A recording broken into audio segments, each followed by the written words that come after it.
Bismillahirrahmanirrahim. Assalamualaikum warahmatullahi wabarakatuh. Masih pada bab keseimbangan dan struktur pasar, kali ini kita akan membahas mengenai proses terbentuknya harga keseimbangan. 2 minggu yang lalu kita telah membahas sekilas apa itu harga keseimbangan. Nah, kali ini kita akan mempelajarinya lebih mendalam. Nih, apa yang akan kita pelajari? Yang pertama ada harga keseimbangan, yang kedua ada pembentukan harga, yang ketiga ada pengaruh pergeseran kurva permintaan, ada pengaruh pergeseran kurva penawaran, dan yang terakhir pengaruh pergeseran kurva permintaan dan penawaran. Yang pertama kita akan membahas mengenai harga keseimbangan. Apa itu harga keseimbangan? Harga keseimbangan itu adalah harga yang terbentuk pada titik pertemuan kurva permintaan dan kurva penawaran. Jadi ada kurva permintaan, ada kurva penawaran, dan ketika mereka berpotongan itulah yang dinamakan harga keseimbangan. Nah, lebih jelasnya kita akan melihat tabel berikut. Nah, di sini ada kuantitas yang diminta, ada kuantitas yang ditawarkan, dan ada posisi. Tentunya ada tingkat harga. Nah, kita agar lebih paham kita akan menampilkan kurvanya. Nah, ini adalah kurva dari tabel di sini. Nah, kita lihat ada kurva supply dan ada kurva demand. Kita masukkan satu persatu. Pertama-tama ya, ada tingkat harganya 5.000 dengan kuantitas yang diminta sebanyak 30, maka kita titiki seterusnya sampai beres. Ketika 4.000, kuantitas yang dimintanya 48, maka ini titiknya, ini anggap saja lurus ya. Nah, ketika 3.000 permintaannya 66 kg, ketika 2.000 permintaannya 84, dan ketika 1.000 permintaannya 102. Ini dititik-titiki lalu ditarik, akan menghasilkan garis demand.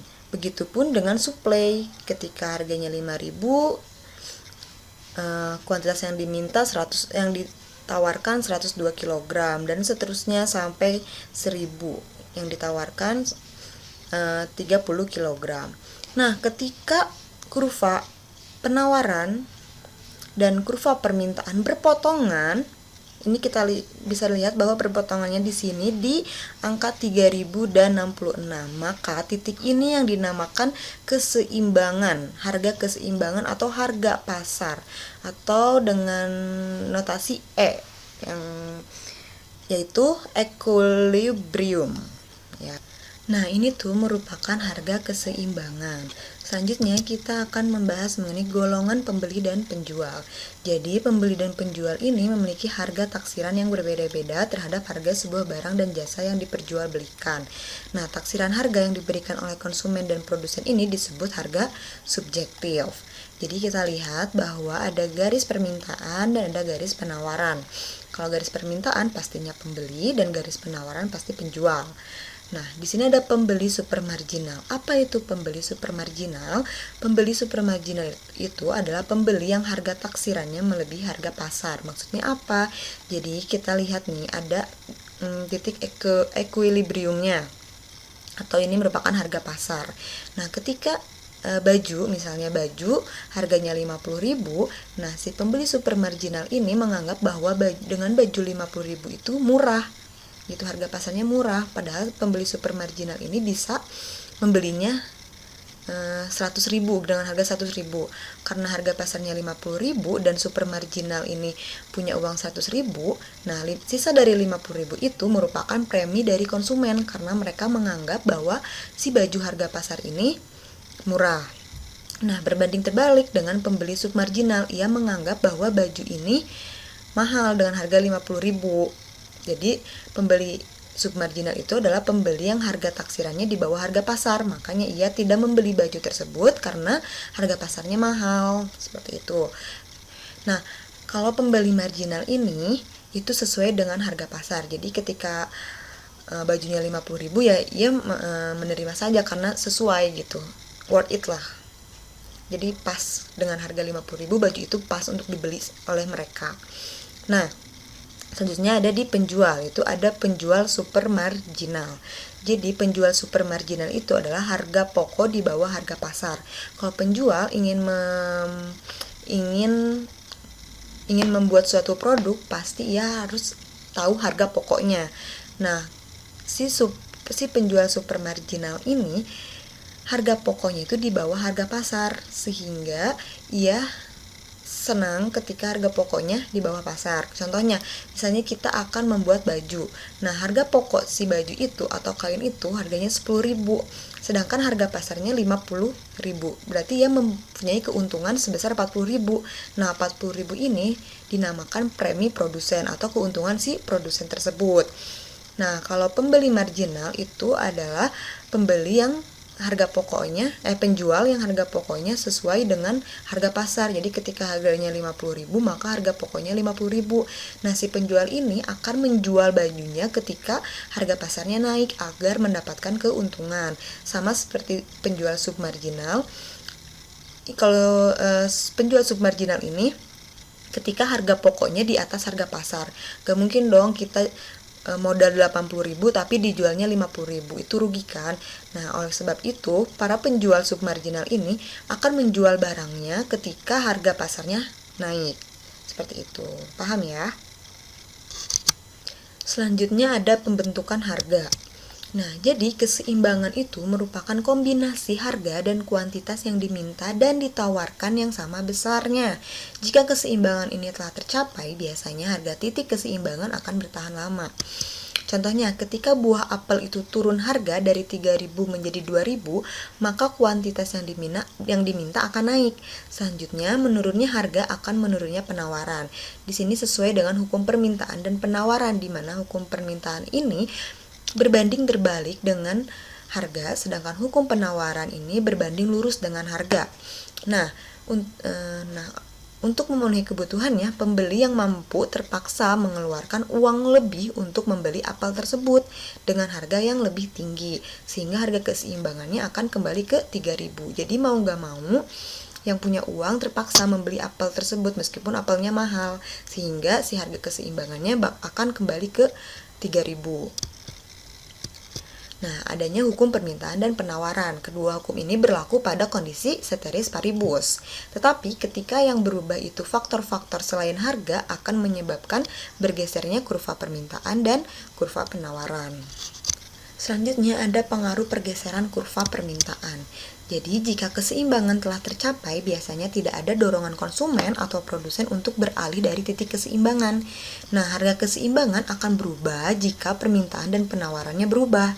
Jadi ketika faktor-faktor yang mempengaruhi permintaan dan penawarannya berubah, maka harga keseimbangannya akan berubah. Nah, ini kita bisa lihat ya, ada pergeseran kurva ke kiri dan ada pergeseran kurva ke kanan.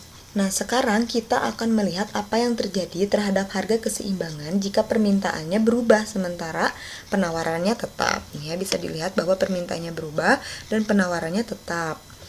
Nah, katakanlah pendapatan penduduk menurun, sehingga permintaan terhadap jeruk pun akan menurun. Akibatnya, kurva permintaan pada kurva ini akan berubah dari D menjadi D1. Nah, pergeseran kurva permintaan ke kiri ini berpengaruh pada bergesernya keseimbangan dari E ke E1. Ini dari E ke E1. Hal ini terjadi karena pada harga 3.000 per kilogram, kuantitas apel yang semula ditawarkannya 66 sekarang lebih besar daripada yang diminta, yaitu sebesar 48 kg. Nah, surplus sebesar 18 kg ini mendorong produsen untuk mengurangi produksi dan menurunkan harga. Dengan demikian, penurunan permintaan menimbulkan harga dan kuantitas keseimbangan lebih rendah. Ya, asal dari sini ke sini. Jadi dengan adanya pendapatan, dengan berkurangnya pendapatan, maka keseimbangannya akan berubah dari E ke E1. Yang asalnya 66 kg dengan harga 3.000 menjadi 57 kg dengan harga 25.000 keseimbangannya. Seperti itu. Nah, selanjutnya kita akan melihat jika yang terjadi adalah sebaliknya. Katakanlah pendapatan penduduk meningkat, sehingga permintaan terhadap apel pun meningkat. Akibatnya kurva permintaan pada kurva tersebut bergeser dari kanan, yaitu dari D ke D2.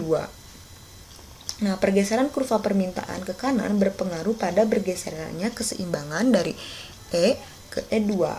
Hal ini terjadi karena pada harga 3.000 per kilogram, kuantitas apel yang ditawarkan sekarang lebih kecil dari yang diminta. Kekurangan ini mendorong produsen untuk menambah produksi dan menaikkan harga. Oleh karena adanya kenaikan permintaan, maka penjual juga menaikkan harga barangnya. Dengan demikian, peningkatan permintaan akan menimbulkan harga dan kuantitas keseimbangan yang lebih tinggi. Selanjutnya ada pengaruh pergeseran kurva penawaran. Nah, jika penawaran berubah, harga dan kuantitas keseimbangan juga berubah meskipun permintaan tetap. Jika penawaran berkurang, kurva penawaran akan bergeser ke kiri, dan sebaliknya jika penawaran bertambah, kurva penawaran akan bergeser ke kanan. Di sini kita asumsikan bahwa permintaannya tetap. Ini kita bisa lihat, katakanlah terjadi bencana alam yang menyebabkan penawaran jeruk menurun drastis, yang semula dari S menjadi S1. Pergeseran kurva penawaran ke kiri berpengaruh pada bergeserannya keseimbangan dari E ke S1. Dengan demikian, penurunan penawaran menimbulkan harga keseimbangan yang lebih tinggi dengan jumlah barang yang lebih rendah.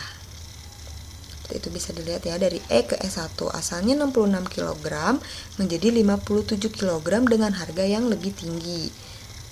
Seperti itu. Selanjutnya ada pergeseran kurva ke kanan. Sekarang kita akan melihat jika yang terjadi adalah sebaliknya. Anggaplah ada penemuan teknologi baru sehingga tingkat produksi jeruk meningkat dan menggeser kurva penawaran ke kanan. Akibatnya kurva penawaran bergeser ke kanan, yaitu dari S ke S2.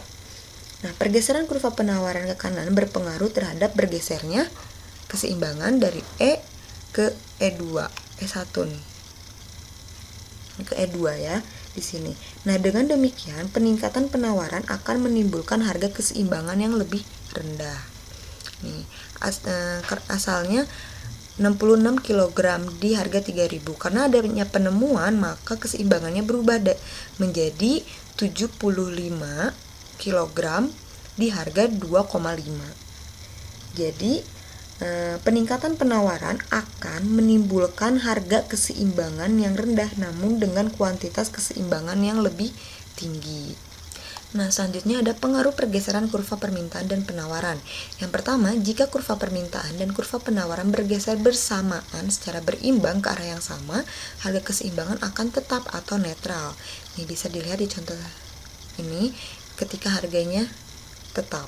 Itu ada perubahan antara penawaran dan permintaan dengan keseimbangan yang sama, maka harganya tetap. Nah, berbeda dengan dua ini adalah apabila kurva permintaan dan penawaran sama-sama bergeser ke kanan atau ke kiri, namun pergeseran salah satu kurva lebih besar daripada yang lain, sehingga harga keseimbangan akan naik atau akan turun tergantung pada kurva mana yang mengalami pergeseran yang lebih besar.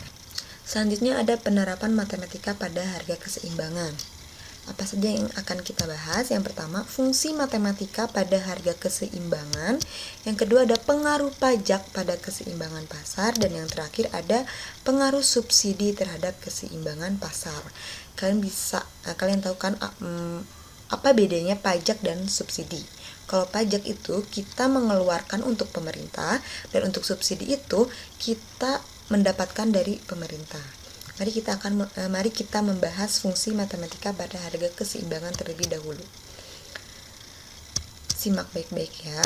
Fungsi matematika pada keseimbangan. Harga keseimbangan atau harga pasar adalah harga yang disetujui oleh pembeli dan penjual, atau yang dinamakan harga kesepakatan, harga pasar, atau harga keseimbangan.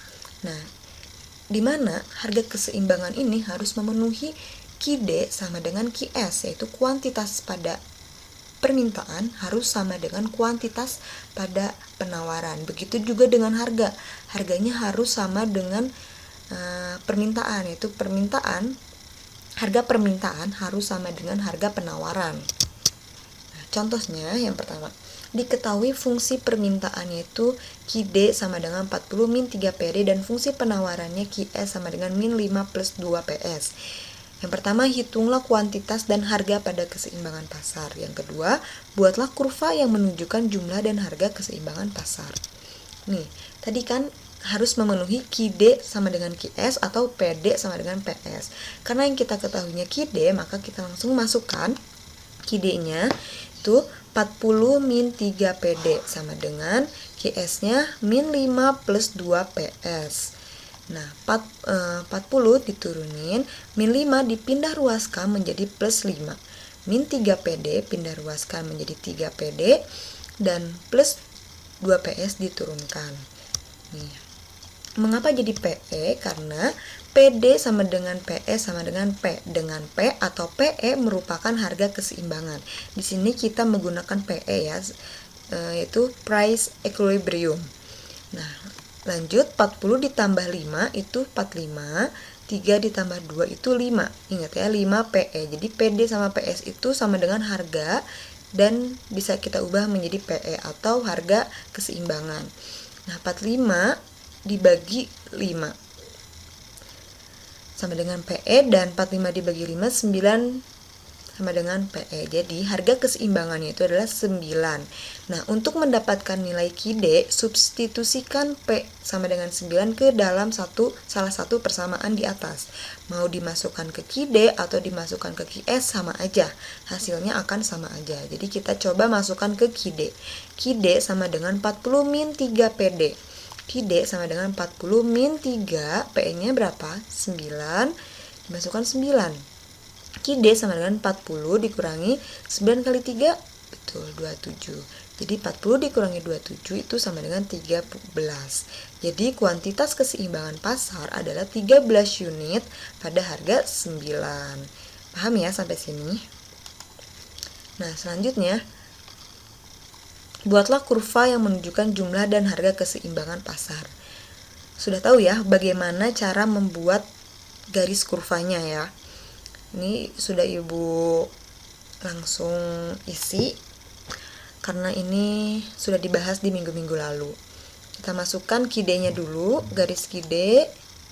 Nih, ketika harganya 0 maka ketika kuantitasnya 0 maka harganya 13 1/3.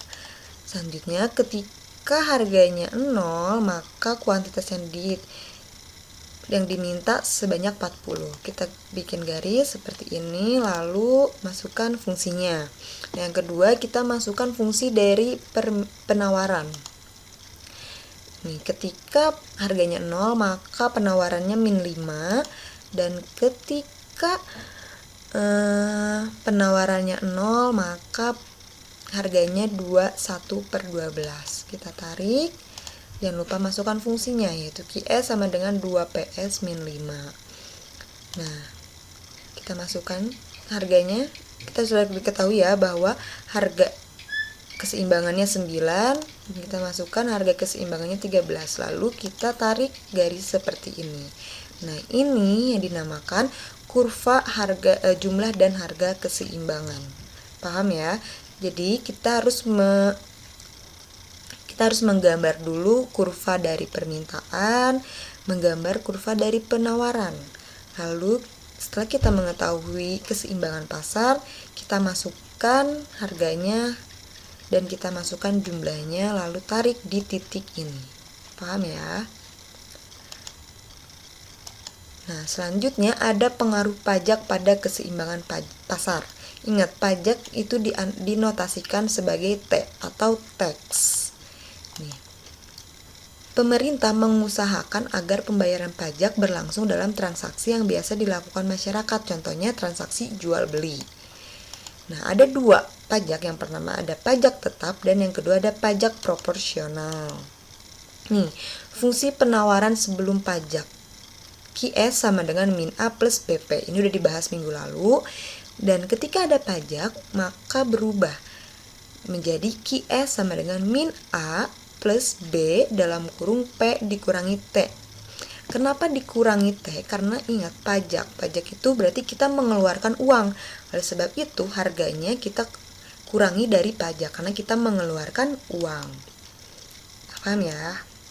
Nah, di sini ada total pajak yaitu TO sama dengan tax dikali Q1. Apa itu Q1? Q1 itu adalah jumlah barang setelah adanya pajak. Terus yang kedua ada pajak ditanggung konsumen atau tax konsumen. Itu delta P atau perubahan harga sebelum dan sesudah pajak dikalikan dengan Q1, yaitu jumlah barang setelah adanya pajak. Nah, selanjutnya pajak yang ditanggung oleh produsen, yaitu tax produsen sama dengan tax total dikurangi dengan tax konsumen. Seperti itu ya, paham? Nah, terus di sini ada contoh soal mengenai fungsi permintaan dan penawaran ketika adanya pajak. Yang pertama ditanyakan, berapakah harga dan kuantitas keseimbangan pasar sebelum pajak? Ini sama seperti soal sebelumnya. Kita masukkan QD sama dengan QS, 60 min 3 PD sama dengan min 10 plus 2 PS, 60, 10-nya dipindah ruaskan menjadi plus 10, 3P-nya dipindah ruaskan, min 3P dipindah ruaskan menjadi 3P, dan 2PS-nya diturunkan. Seperti ini ya, ini udah minggu lalu. Nah, jadi harga pada keseimbangan pasar adalah 14 per unit. Nah, ini tinggal dimasukkan, disubstitusikan. Nah, jadi kuantitas pada keseimbangan pasarnya adalah 18 unit. Tinggal dimasukkan nih P-nya ke 14. Paham ya? Nah, jadi keseimbangan pasar sebelum adanya pajak terjadi pada PE sama dengan 14 dan QE sama dengan 18.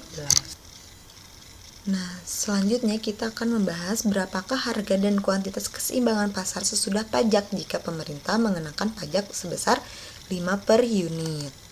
Nih, kita gunakan di fungsi penawaran. Ingat ya, kita gunakan fungsi penawaran baik itu pajak maupun subsidi.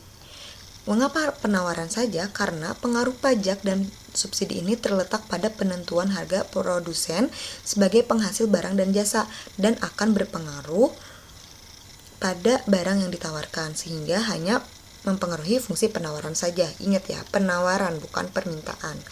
Nah, masukkan fungsi penawarannya sebelum pajak, yaitu QS sama dengan min 10 ditambah 2PS. Nah, pajaknya sebesar 5, maka dimasukkan tuh QS sama dengan min 10 plus 2PS. QS sama dengan min 10 ditambah 2 dalam kurung P dikurangi T. Ingat ya, pajak itu dikurang karena kita mengeluarkan uang. Nah, QS sama dengan min 10 ditambah 2 dalam kurung P dikurangi 5. QS sama dengan min 10 ditambah 2 kali P sama dengan 2P, dan 2 dikali min 5 sama dengan min 10. Jadi QS sama dengan min 10 tambah min 10, yaitu min 20 plus 2P. Jadi fungsi penawaran setelah pajak yaitu QS sama dengan min 20 plus 2PS. Lalu kita tuliskan keseimbangan sesudah pajak. Maka kita masukkan fungsi penawarannya yang sesudah pajak. Karena kalau dimasukkan yang sebelum pajak akan sama seperti nomor A. Jadi yang ditanyakan kan sesudah pajak, jadi dimasukkan si penawarannya itu yang sesudah pajak.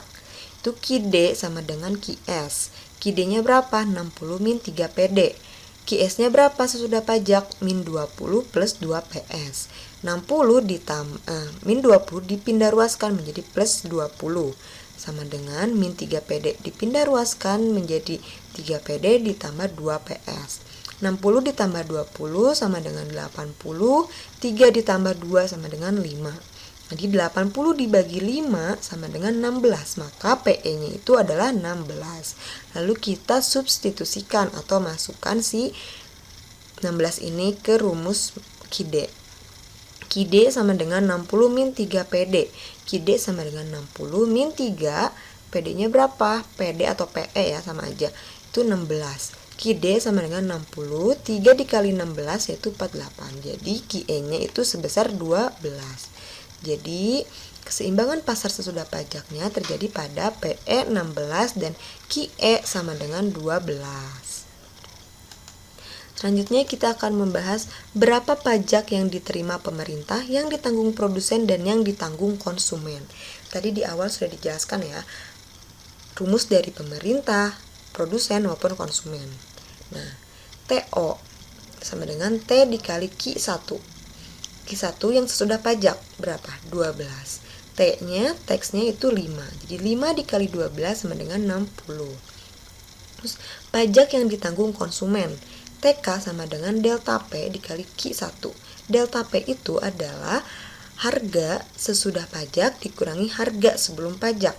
Harga sesudah pajaknya itu 16 dan harga sebelum pajaknya 14. Jadi 16 dikurangi 14 sama dengan 2. Maaf ya, ini typo, harusnya 14. Nah, ini 2 dikali 12 sama dengan 24 ya. Ini 14 ya, bukan 12. Nah, selanjutnya pajak yang ditanggung produsen. Itu TP sama dengan T0 total dikurangi TK. Itu TP sama dengan 60 yang diterima pemerintah dikurangi 24 ya yang konsumen. Maka pajak yang ditanggung produsen itu sebanyak 36. Seperti itu. Ya nih, Q1 tuh jumlah barang sudah pajak, delta P itu P1 dikurangi P. Jadi P sesudah pajak dan P sebelum pajak. Nah, selanjutnya kita akan menggambar kurva keseimbangan pasar. Yang pertama, kita harus masukkan dulu fungsi-fungsi dari permintaan dan penawaran. Yang pertama, fungsi permintaannya kita masukkan. Yang kedua, fungsi penawaran sebelum pajak, fungsi penawaran sesudah pajak. Dan tidak lupa kita masukkan juga keseimbangan pasar sebelum pajak dan keseimbangan pasar sesudah pajak. Seperti biasa kita menggunakan tabel seperti ini untuk menggambarkan kurvanya. Yang pertama, ketika QD-nya 0 maka P-nya 20 dan ketika P-nya 0 maka QD-nya 60. Ini merupakan garis permintaan. Itu QD sama dengan 60 min 3 PD.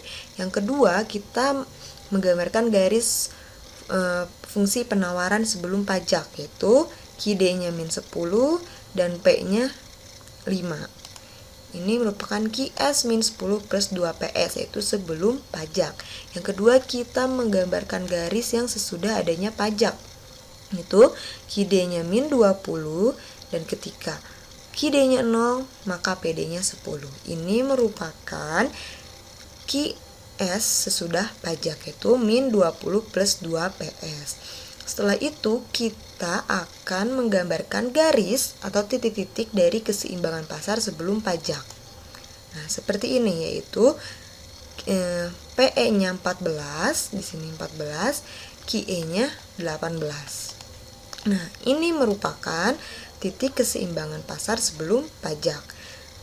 Nah, selanjutnya kita akan menggambarkan titik keseimbangan setelah adanya pajak, yaitu ketika PE-nya 16 berarti ada di sini dan ketika QE-nya 12 ada di sini. Nah, seperti ini yang sesudah adanya pajak. Ini 12 sama 16. Ini titik keseimbangan pasar setelah adanya pajak. Lalu kita gambarkan kotak ABCD. Ini merupakan pajak yang ditanggung oleh konsumen, itu ABCD.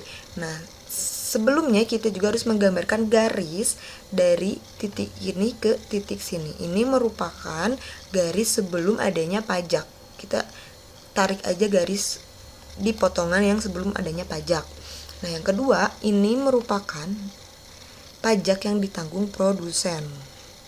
Garis si A, D, E, dan F. Ingat ya, bisa ya, ini pajak yang ditanggung konsumen itu yang di atas, yaitu A, B, C, D, dan yang ditanggung oleh produsen itu A, D, E, F. Lalu yang terakhir, nah ini keseluruhan ini merupakan pajak yang diterima oleh pemerintah, yaitu dari konsumen dan dari produsen, dengan kotak B, C, E, dan F. Paham ya sampai sini? Terakhir kita akan membahas subsidi, itu pengaruh subsidi terhadap keseimbangan pasar. Kita anotasikan subsidi ini berhuruf S besar ya. Nah, subsidi yang diberikan pemerintah ini bertujuan agar harga barang tersebut dapat dijual dengan harga murah. Fungsi penawaran sebelum subsidi yaitu QS sama dengan min A plus BP. Fungsi penawaran setelah subsidi yaitu QS sama dengan min A plus BP dalam kurung P plus S. Ingat ya, kenapa S-nya positif? Karena pemerintah memberikan uang secara tidak langsung kepada kita, itu memberikan sebuah subsidi sehingga harganya ditambah.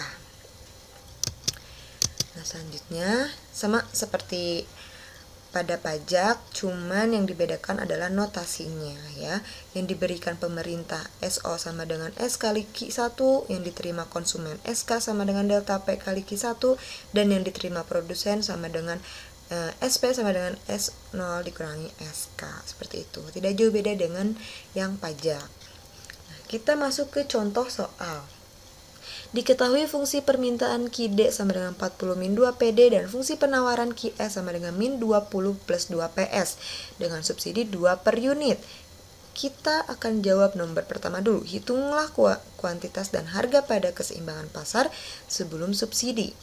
Nah, kita masukkan QD sama dengan QS atau bisa juga pakai PD atau PS ya. PD sama dengan PS.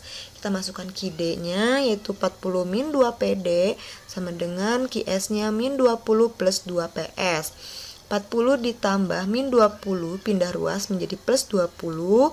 Min 2 PD dipindah ruaskan menjadi 2 plus 2 PS. 40 ditambah 20 60.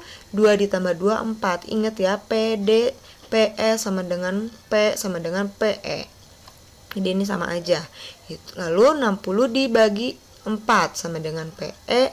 60 dibagi 4 berapa? 15 sama dengan PE. Jadi harga keseimbangan pasar adalah 15 per unit. Selanjutnya kita substitusikan 15 per unit itu terhadap fungsi permintaan maupun fungsi penawaran.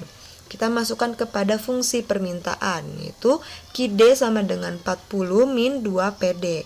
QD sama dengan 40 min 2 dikali 15. QD sama dengan 40 min 30. QE sama dengan 10.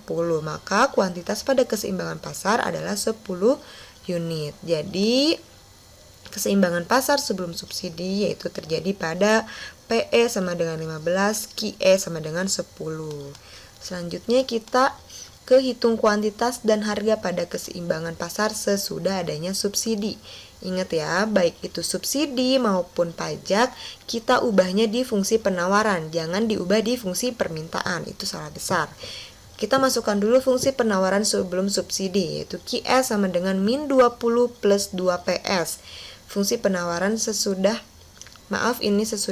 adanya subsidi dengan S sama dengan 2, yaitu, ini bukan pajak ya, ini subsidi. QS sama dengan min 20 plus 2 PS. QS sama dengan min 20 plus 2 P ditambah S, bukan T ya. Ini S karena kita belajar mengenai subsidi. Terus QS sama dengan min 20 ditambah 2 P plus 2. QS sama dengan min 20, 2 dikali P, 2P, 2 kali 2, 4. Sama dengan 4. Jadi QE sama dengan min 20 ditambah 4 berapa? Min 16, lalu 2 PS-nya diturunkan. Jadi fungsi penawaran setelah adanya subsidi yaitu QE sama dengan min 16 plus 2 PS. Ingat ya, ini maaf typo. Ini harusnya S bukan T. Dan ini harusnya subsidi, bukan pajak. Nah, kita masukkan nih keseimbangan sesudah pajak. Sudah dimasukkan kan pajaknya di fungsi penawaran. Kita masukkan si fungsi penawarannya itu pakai yang sesudah pajak, yaitu 40 min 2 PD sama dengan min 16 plus 2 PS. 40 ditambah 16. Min 2 menjadi 2. 2 PD ditambah 2 PS. 40 ditambah 16 yaitu 15. 2 ditambah 2 sama dengan 4. 56 dibagi 4 sama dengan PE. 56 dibagi 4 berapa? 14. 14 sama dengan PE.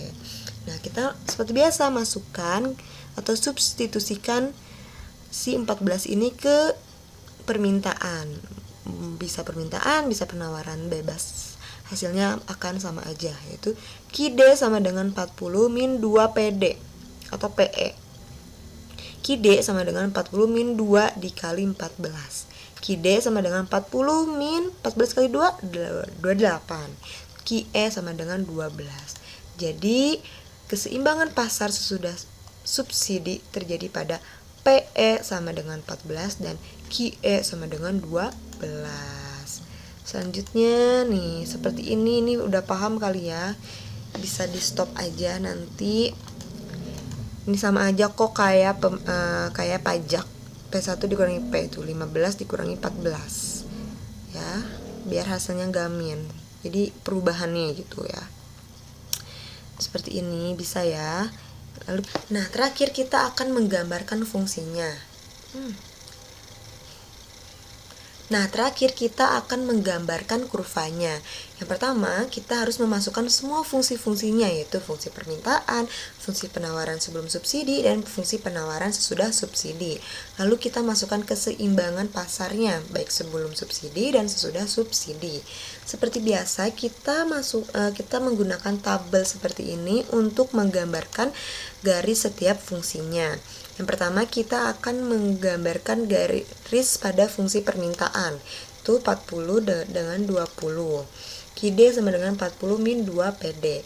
Yang selanjutnya kita masukkan garis fungsi dari penawaran baik sebelum maupun sesudah.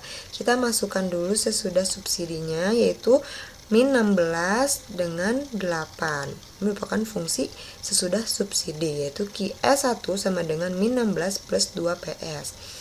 Yang kedua, kita masukkan garis sebelum adanya subsidi, yaitu min 20 dengan 10. QS sama dengan min 20 plus 2 PS. Nah, selanjutnya kita masukkan si keseimbangan pasarnya, baik sesudah ataupun sebelum. Terserah kalian mau masukin yang mana dulu. Nah, Ibu masukkan yang keseimbangan pasar sesudah adanya subsidi, yaitu ini merupakan 14. Dan QE-nya merupakan 12. Ini merupakan titik keseimbangan setelah subsidi. Setelah dimasukkan setelah subsidi, kita masukkan yang sebelum subsidi. Seperti ini, itu pada PE sama dengan 15 dan QE sama dengan 10. Ya, dan ini merupakan titik keseimbangan sebelum adanya subsidi. Baru kita masukkan garis yang berpotongan dengan fungsi penawaran sesudah subsidi. Nah, seperti ini ya. Lalu kita masukkan A, B, C, D, E, F. Ini kotak A, B, C, D, E, F. Nah, kita lihat ini merupakan subsidi yang diterima oleh konsumen.